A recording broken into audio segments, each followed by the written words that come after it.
예, 저번 시간까지 요한복음 17장 15절, 17절, 19절을 통해서 우리 예수님의 위대한 기도, 우리가 왜 이 세상에서 천국으로 우리를 빨리 데려가 달라고 기도해서는 왜 안 되는가? 이 세상에서 우리는 하나님께 보호를 받고 있는 것이지 이 세상에서의 그 어려움이나 문제로부터 벗어나는 것이 아니라는 것을 통해 우리가 은혜를 받았습니다. 이 거룩하게 하다라는 것은 말하자면 우리의 영혼의 발바닥이 튼튼하고 견고해가지고 인생의 그 가시밭길을 걸어가면 그 가시가 부러질 정도로 이 세상에서의 모든 가시밭길 그 문제점들이 아무것도 아닌 것이 되는 것이 바로 천국이요 하나님의 나라이다. 이 거룩하게 되는 것이 굉장히 중요하다 이 뜻입니다. 자, 오늘 예수님의 세 번째 기도의 핵심, 요한복음 17장 20절부터 23절까지 나오는 말씀인데요. 제목이 신비한 네 가지 연합의 유형에 대해서 내받고자 합니다. 우리가 성경을 읽을 때 일반적으로 막연하게 읽는데요. 그래서는 안 됩니다. 매우 구체적으로 읽어야 합니다. 성경에 나오는 말들은 잘 알면서도 그 성경의 교리는 모를 수가 있습니다. 우리가 신자로서 어떤 의무감이나 기계적으로 노예적인 그런 마음으로 읽는 성경에 대한 지식은 사실은 성숙한 신앙에 있어서는 거의 무용지물에 가깝습니다. 우리가 어릴 때는 유치원, 초등학교, 저학년일 때는 암기를 합니다. 구구단이나 어떤 단어들을 외우죠. 우리 벌거벗은 한국사라는 프로를 보니까 조선시대 태종의 왕세자도 5살 때부터 그 소학이나 효경, 효도에 대한 책을 매일 읽습니다. 그래서 8세 때 왕세자로 책봉되고 난 다음부터는 그 배운 그 효를 실천하기 위해서 새벽 3시에 깨웁니다. 애를 깨워가지고 태종인 아버지의 수라상을 함께 하면서 배운 효를 실천하게 합니다. 그리고 하루에 12시간씩 왕세자 공부를 시킵니다. 우리가 이 초등학교 저학년만 되어도 단어가 아니라 그 단어와 그 문장에 품고 있는 의미를 알아야 되고 중학교 때는 그 문장이 품고 있는 사상까지 배우게 됩니다.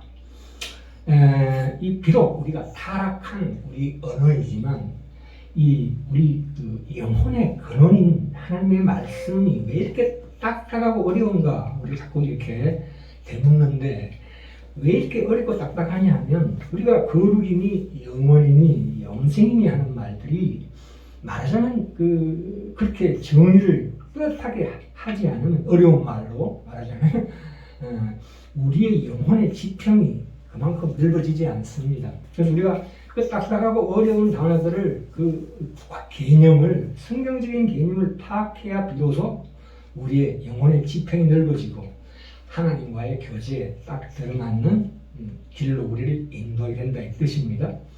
하나님의 말씀은 하나님의 영이 세상적으로 자기 자신을 드러내는 것을 바로 가리켜 우리는 말씀이라고 합니다. 우리가 세상의 속박과 구속된 죄인을 향해서 자신을 세상적으로 나타내시는 하나님의 사랑이 말씀이거든요. 그래서 하나님의 영이 좀 이따 이제 나올 텐데 하나님의 삼위가 아카페적인 사랑으로 머물다가 우리 세상의 인간을 향해서 드러내는 것이 이 말씀입니다. 말씀은 나타난 사랑이고 사랑은 숨어있는 말씀이다 이렇게 이해하시면 됩니다. 그래서 그 말씀이 우리 주관화된다는 것은 무슨 뜻이냐면 우리 상호간, 예수님과 우리와 우리 그리스도인들 공동체의 만남과 교제와 연합을 통해서 그것이 하나님의 체험하고 발현된다 이런 것입니다. 인간의 정신적인 모든 이 행위는 이 언어의 도움으로만 가능합니다. 그리고 인간의 영혼의 뿌리인 이 하나님을 우리가 잃어버렸죠. 그 잃어버린 하나님을 찾고자 하는 정신적인 활동이 바로 언어로서 표현된다는 거지요. 그래서 이 하나님의 말씀은 말이 되신 하나님 자신이다. 성신하신 예수 그리스도 그분이시다.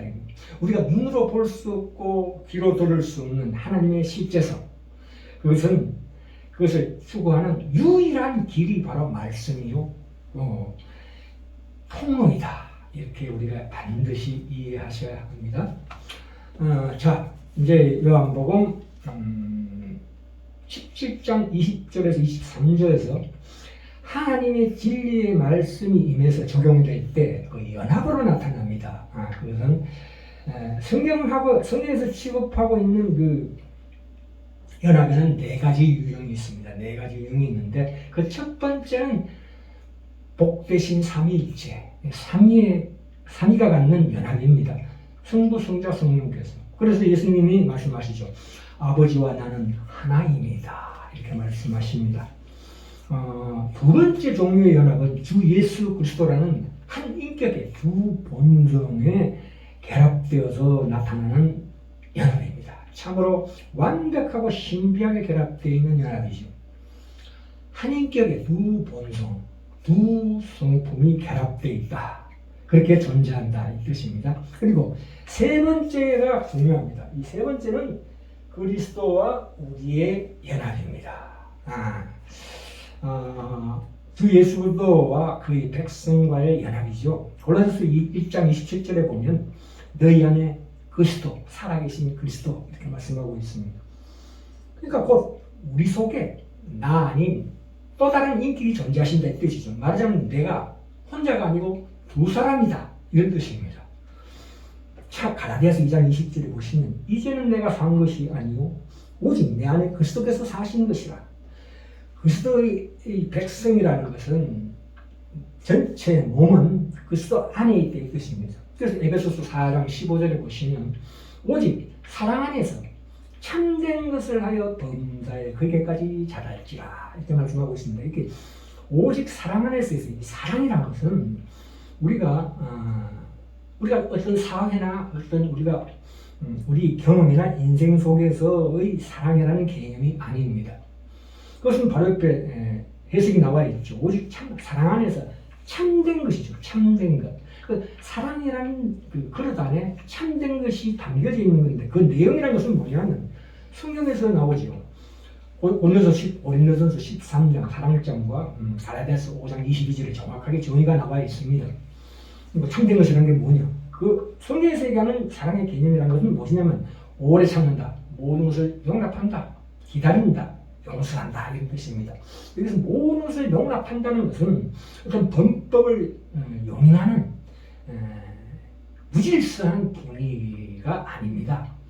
그런 분위기가 되어도 좋다는 뜻이 아니고 우리의 마음속에 그 물욕과 복수심에서 벗어나가는 것입니다. 그것이 어떤 감정적인 감각적인 감상주의로 운동돼서는 안 됩니다. 그리고 16절에 보시면 에베소 4장 16절에 보시면 그는 머리니 곧 그리스도라 해놓고 그에게서 온몸이 각 마디를 통하여 도움을 입음으로 연락하고 상합하여 각 지체의 분량대로 역사하여 그 몸을 자라게 하여 사랑 안에서 스스로 세우느니라 이렇게 말씀합니다. 이 활동은 머리가 몸을 통해서 한 것이지 몸이 활동하는 것이 아니라는 그런 개념입니다. 좀 어렵죠. 자, 그러면 우리의 영문점이 있습니다. 그럼 우리의 개성은 어떡하냐? 우리의 개성은 여전히 남아있지만 전적으로 성령의 지배를 받는다는 뜻입니다. 예수님도 자기와 자기 자신의 개성을 그 성령의 지배에 복종시켰었습니다. 자기 자신의 개성을 행사하지 않으시고 어떻게 우리가 육체 가운데 살면서도 하나님의 주신 개성을 표현하고 동시에 성령의 능력에 복종하고 그의 인도와 지배를 받을 수 있는가에 대해서 우리가 탐구하고자 합니다. 그럼 구체적으로 어떻게 이것이 우리 삶에 적용시킬 것인가에 대해서는 좀 이따가 로마서 6장 11절 통해서 말씀드리도록 하고요. 더 중요한 네 번째 연합이 있습니다. 그리스도인들 상호간의 연합이 더 중요합니다. 가장 중요한 건데요. 이 네 번째 연합이라는 것은 그리스도인들 상호간의 연합이다. 22절에 보세요. 22절에 17장 22절 내게 주신 영광을 내가 저희에게 주었사오니 이는 우리가 하나가 된 것 같이 우리가 누굽니까? 성부, 성자, 성령이지. 저희도 하나가 되게 하려 함이니이다. 이렇게 이렇게 말씀하고 있습니다. 그러니까 여기서 얘기하는 영광은 예수님이 본래 가지고 있던 영광, 그러니까 본래 가지고 계시던 그 영광, 그러니까 영원 전부터 아버지와 함께 공유하고 있는 영광, 유일한 독생자 아들로서 영원한 영광이 아니라 이제 성자 예수님께서 이 세상에 계실 때에 성부 하나님이 주신 그 특별한 영광이라는 것입니다. 그것은 성령의 사역과 작용을 통해서 우리 것이 된 하나님과의 특별한 관계입니다. 왜냐하면 우리는 이전에 가지지 못했던 그 친밀함을 성령과 함께 지금 이 세상에서 누리게 되는, 말하자면 예수 그리스도께서 주시는 특별한 영광이라고 말씀드립니다. 예수님께서 인성을 가지고 이 세상에서 살면서 받은 영광, 그 특별한 영광을 우리와 함께 공유하시겠다고 합니다. 다시 말해서 이 영광을 보게 되면 반드시 그것이 우리 안에 반영된다는 말입니다. 또한 그것을 바라본다는 것은 그것과 같이 된다는 뜻입니다. 주님께서 하늘나라로 가실 때에 이 인간의 인성을 벗어버리고 가신 것이 아니라 그 개성을 그대로 지니고 가셨습니다. 그래서 예수님은 우리 대표자로서 참 인간이 되셨습니다. 참 인간이신 분이 하늘나라에서 하나님의 권세와 능력의 오른편에 계시게 되었습니다. 주님은 말하자면 신으로서, 인간으로서, 완벽한 신인으로서 돌아가셨으며 그 신과 인간으로서의 자기 백성의 구세주요 대표자시다, 이렇게 이해하시면 됩니다.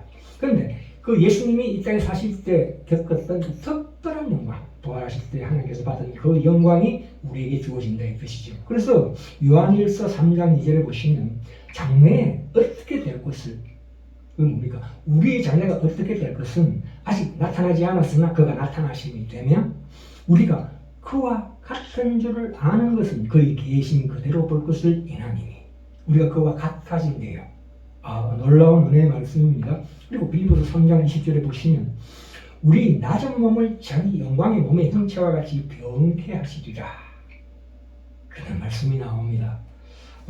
자, 이제 아까 우리가 탐구해보기로 한 우리가 이런 거룩하게 하다라는 이것을 구체적으로 우리 삶에 어떻게 적용시키는가를 우리가 말씀을 하고 상고해 보겠습니다. 요한복음 17장 17절에 저희를 진리로 거룩하게 하옵소서, 아버지의 말씀은 진리이다, 이렇게 말씀하고 계시는데 이것이 로마서 6장 11절에 가면 어떻게 우리에 적용시키느냐 하면 이와 같이 너희도 너희 자신을 죄에 대하여는 죽은 자요 그리스도 예수 안에서 하나님을 대하여는 산 자로 여길지어다, 이렇게 말씀하고 있습니다. 실제로 이 말씀을 나에게 적용함에 있어서 믿음으로 간다는 것이 무엇을 뜻하는지 우리가 진실을 알아야 된다. 이 믿음이라는 것은 능동적인 것입니다. 가만히 있어가지고서는 이것이 우리에게 적용되는 것이 아닙니다. 그냥 말씀만 읽고 이해하는 것만으로서는 하나님의 교제, 그 연합 속에 들어가기가 힘든다 이거죠. 네. 우리가 아까도 서두에도 말씀드렸지만 하나님의 거룩하심에 대한 깊은 지식에 이르게끔 성경을 읽어야 한다. 그렇지 않으면 굉장한 오류와 왜곡에 빠질 수 있다, 이런 것입니다. 우리가 그 하나님의 그 진정한 영적인 것을 체험하기 위해서는 반드시 우리 스스로가 각자가 고독과 침묵 가운데서 하나님의 말씀을 묵상해야 합니다. 이 고독과 침묵이라는 게 무엇입니까? 우리가 이 세상의 바쁜 그 과정 중에서 절제를 통한 두 가지 훈련이 있습니다. 고독과 침묵의 훈련. 이게 거룩하게 하는 것입니다. 그리스도를 담기 위한 과정에 있어서 이 고독과 침묵이라는 것이 그 중심이 되는 이유가 무엇입니까? 우리는 보통 세상 살 때 즉각적인 본능, 그 표피적인 차원에서의 본능으로만 생활합니다. 그 습관이 굳어져 버렸어요. 그런데 이 허둥지둥 쫓겨다니는 이 삶의 맥을 딱 끊어버리고 말하자면 그것을 벗어나게 해주는 것이 고독과 침묵입니다. 그래서 우리 내적 공간을 확보해서 그 속에서 우리 습관으로 말미암는 그런 여러 가지 표피적인 반응에 제동을 거는 것이죠. 이 고독과 침묵의 시간이 굉장히 중요합니다. 오늘날은 참으로 일하는 시간이 많이 대폭 줄었습니다. 그런데도 현대인들은 너무 바쁘다고 합니다. 우리가 거룩하게 될 시간, 이 고독과 침묵의 여유가 있어야 합니다. 그래서 스스로 본인에게 남에게 전파하기 전에 남에게 전파한다는 그 진정한 가치는 스스로에게 본인에게 복음을 전파하는 정도와 일치합니다. 그래서 너 자신을 죄에 대하여 죽은 자로 여길지어다라는 말을 이해할 때 그것은 자신과의 대화하는 것입니다. 자신과 대화하는 것이죠. 말하자면 자신에게 설교하는 것이어야 한다 이 뜻입니다. 내가 누구이며 무엇을 하는 존재인가 아침에 딱 일어났을 때 그런 생각을 반드시 가져야 합니다. 내게 장차 임하게 될 영광은 과연 무엇인가? 영광 가운데 있어야 할 나 자신, 그것을 그 복되신 하나님, 그리스도의 얼굴 있는 그대로 본다는 그 나 자신의 영광을 생각해라. 그랬을 때 그것이 바로 하나님에 대하여는 산자로 여기는 것이 됩니다. 그래서 우리는 이 세상 가운데 살지만 이 세상의 이방인이요 여행자입니다.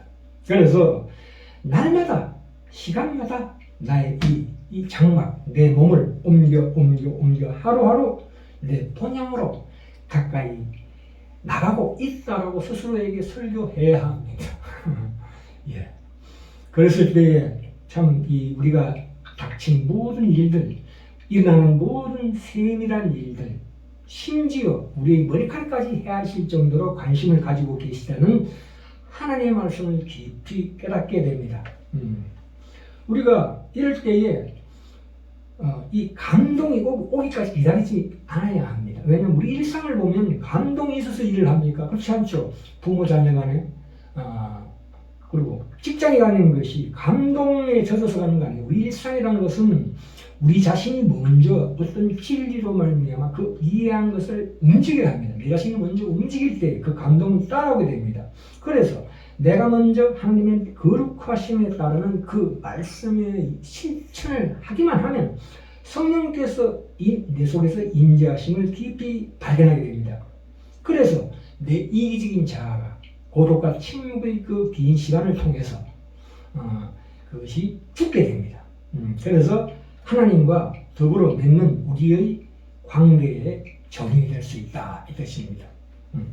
내가 먼저 움직여야 그래야 나를 발견하게 되며 그 속에 성령의 임재하심을 깨닫게 된다. 그것이 바로 하나님과 의에 대하여서는 산자로 여기게 된다는 말씀의 뜻입니다. 그것은 시간이 좀 걸리는 것이죠. 우리가 이해해야 합니다. 그랬을 때 요한복음 13장 17절에 너희가 이것을 알고 행하면 복이 있으리라 이렇게 말씀하고 있습니다. 자, 결론 갑니다. 그러므로 우리는 하루도 예외 없이 우리 자신이 누구이며 어떤 존재인가를 말하는 고독과 침묵의 시간 1시간, 2시간, 3시간까지도 할애해서 묵상으로 말미암아 우리의 이동천막, 우리의 몸을 하루분만큼씩 우리 본향, 저 하나님의 나라로 그 고향에 가깝도록 이동해야 된다 이 뜻입니다. 이것이 얼마나 하나님께서 우리에게 주신 얼마나 위대한 유산이며 얼마나 아름다운 약속이며 얼마나 큰 소망이겠습니까?